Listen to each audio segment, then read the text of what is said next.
बिस्मिल्लाहिर्रहमानिर्रहीम। आज की वीडियो में हम रिग्रेशन एंड कोरिलेशन का चैप्टर डिस्कस करेंगे और इस चैप्टर में आपको पता है सारी गेम फार्मूलाज की है। जिस तरह कहते हैं ना, सारी खेड नसीबां दी है, इत्थे सारी खेड फार्मूलियां दी है। आपको अगर बी वाई एक्स और बी एक्स वाई, जिनको हम रिग्रेशन कोफिशिएंट्स कहते हैं, और इसी तरह r correlation coefficient small r जिसको कहते हैं, उनके फार्मूले मुख्तलिफ फार्मूले हैं। अगर याद हैं तो फिर आप इस चैप्टर के शॉर्ट क्वेश्चंस कर सकते हैं। तो फार्मूले याद करना बहुत ज़रूरी है। ये देखिए जी, सवाल पूछा हुआ है n = 8 है, ठीक है। एक्स बार वाई बार दिए हुए हैं, एस एक्स एस वाई दिए हुए हैं, समेशन एक्स वाई दिया हुआ है। अब इस इंफॉर्मेशन के मुताबिक हमने आर का फार्मूला लगाना है। वो कौन सा फार्मूला है, ये आपके सामने है। ये अगर फार्मूला आपको याद है तो ये क्वेश्चन आप कर सकते हैं इंफॉर्मेशन के मुताबिक। एस एक्स दिया हुआ था, S y x bar y bar, summation x Y दिया हुआ था, तो ये फार्मूला इस पर अप्लाई करना था, ठीक है जी। ये एक मुश्किल सवाल पूछा गया था, 2019 के पेपर का ही सवाल है। आर दे दिए, आप S x s why they दिए और summation x minus x bar y minus y बार दिए। अभी जो पहले सवाल हमने किया उसमें ये फार्मूला अप्लाई किया था, और ये जो ऊपर वाली चीज़ है ये इसी को सॉल्व करके निकलती है, यानी कि ये और ये एक दूसरे के बराबर है। तो वो आपको ये चीज़ भी दे सकता है और ये चीज़ भी दे सकता है। तो अब इस क्वेश्चन में ये चीज़, तो फार्मूला क्या बनेगा, आपने फार्मूला उसी तरह लिखना है, लेकिन अब चूँकि उसने इन्फॉर्मेशन आपको इस शक्ल में दी है, आप न्यूमरेटर में ये लिखेंगे, डिनोमिनेटर में वही जो प्रीवियस फार्मूले में हमने लिखा था। एन फाइंड करना है आपने। तो आपने एन फाइंड करने के लिए क्या करना है, सिंपली ये वैल्यूज़ पुट कर दी इधर सारी जो क्वेश्चन में दी गई थी। एन को उधर ले जाएं, 0.605 को नीचे ले, तो बस कैलकुलेटर पे ज़रा मल्टीप्लाई ठीक कीजिएगा, इस पूरी चीज़ को सही सॉल्व कीजिएगा, एन तकरीबन 8 आ जाएगा। ये 2018 के पेपर का सवाल है। S X Y S X दिया हुआ है, एक्स बार वाई बार दिया हुआ है। क्या पूछा हुआ है, regression line y on x. तो आपको फार्मूला पता होना चाहिए बी का, ठीक है, और ए का। तो रिग्रेशन लाइन फाइंड कर सकते हैं। मैंने इसको दो तरीक़ों से किया है। एक तरीका ये है कि आप यू ए फाइंड करें, ए का ये फार्मूला, बी का ये फार्मूला। पहले बी फाइंड होता है फिर ए फाइंड होता है, ठीक है, क्योंकि ए के फार्मूले में बी इन्वॉल्व होता है। तो एक तरीका ये है रिग्रेशन लाइन फाइंड करने का, ए बी के फार्मूले लगा लें और वाई हैड की इक्वेशन में पुट कर दें। दूसरा तरीका ये है कि इसमें ए फिर इस्तेमाल ही नहीं होता, ठीक है। तो इस तरीके से भी आप कर सकते हैं। तो बेहतर है कि आप ये तरीका इस्तेमाल करें। इससे अगला सवाल देखिए जी, दो रिग्रेशन लाइंस आपको दे दी, ये वाई ऑन एक्स और ये एक्स ऑन वाई। तो वाई ऑन एक्स की लाइन में जो ये वैल्यू होती है ये बी की वैल्यू होती है, इसको बी वाई एक्स भी कहते हैं।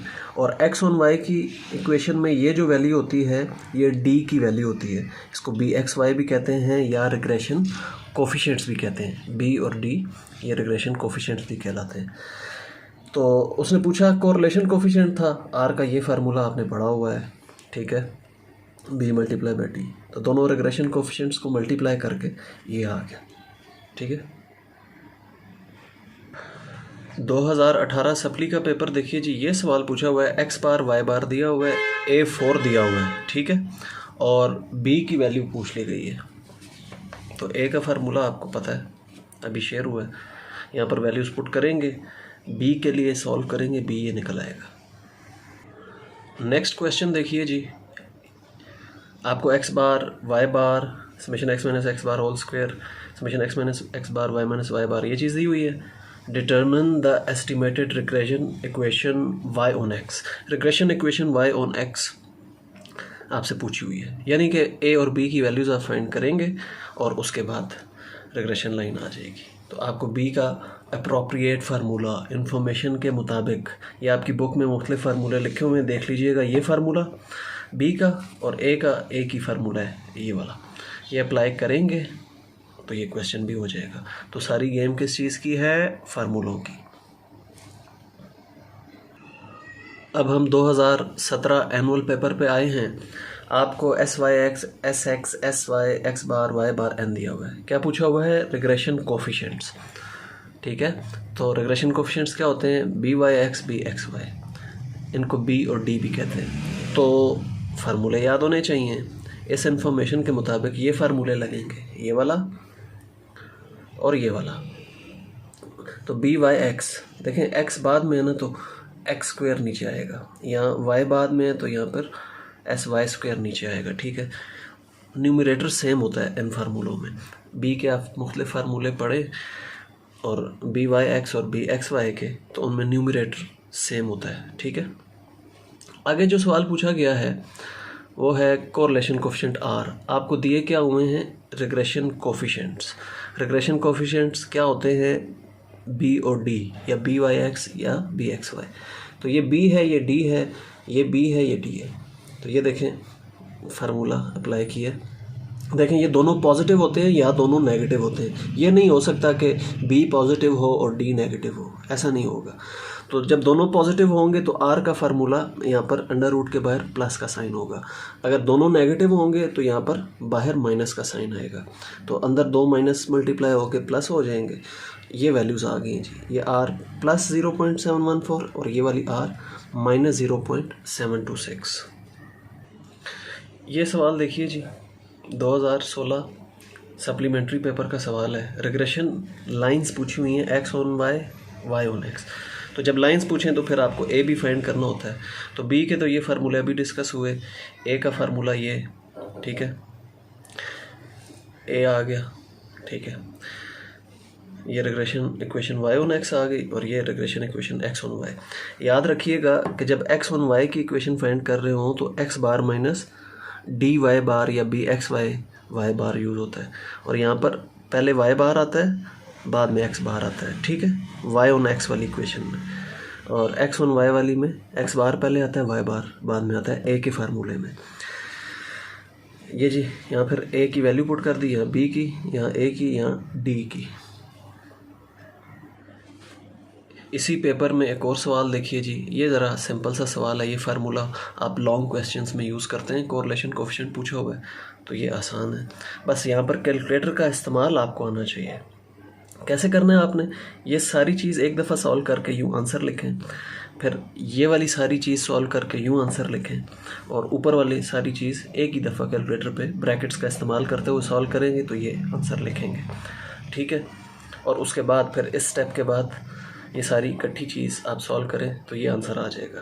कुछ बच्चे इस छोटे से सवाल को 10 स्टेप्स में ले जाते हैं, ऐसे नहीं करना। जैसे बताया है वैसे करें तो बेहतर रहेगा। आगे सवाल आया है जी, ये भी सेम ही फार्मूला है। जहाँ जहाँ एक्स है वहाँ वहाँ डी एक्स आ गया, और जहाँ जहाँ वाई है वहाँ वहाँ डी वाई आ गया। बाकी फार्मूला सेम है। इसमें भी आपसे रिग्रेशन कोफिशिएंट्स पूछे हुए हैं, बी वाई एक्स और बी एक्स वाई। ठीक है, ये निकल आए। ठीक है, आसान क्वेश्चन था। ये 2016 एनुअल का पेपर है, उसके सवाल बी पूछा हुआ है।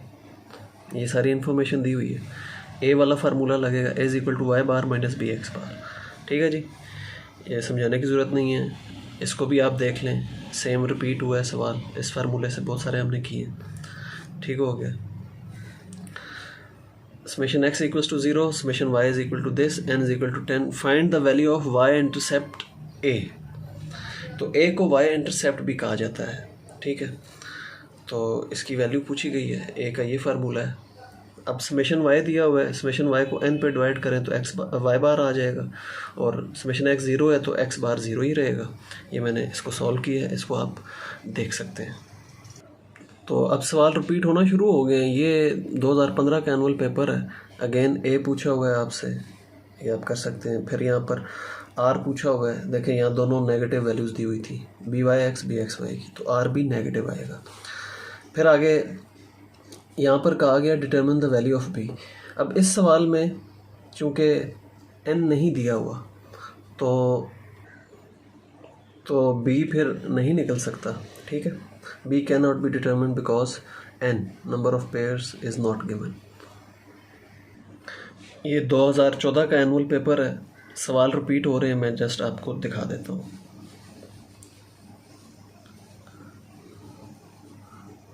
ठीक हो गया। ये 2013 का पेपर है, इधर देखिए जी, ये अभी अभी हमने इस फार्मूले से सवाल किए हैं।